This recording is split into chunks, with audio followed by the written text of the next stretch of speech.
Your Samsung Galaxy Watch 5 has a built-in alarm clock app that you can use to wake you up in the morning. In this short video tutorial, we will be showing you how to manage the alarms on your Samsung smartwatch. Before we begin, we would appreciate it if you liked and shared this video.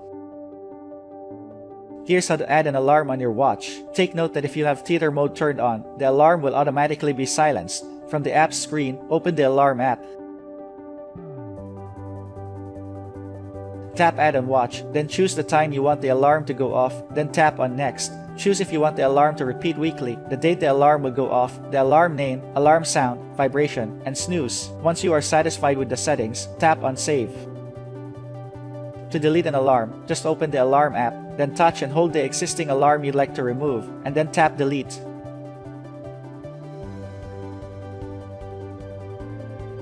Thanks for watching this video. Make sure to subscribe to our channel, and don't forget to hit that notification bell to get the latest updates from us.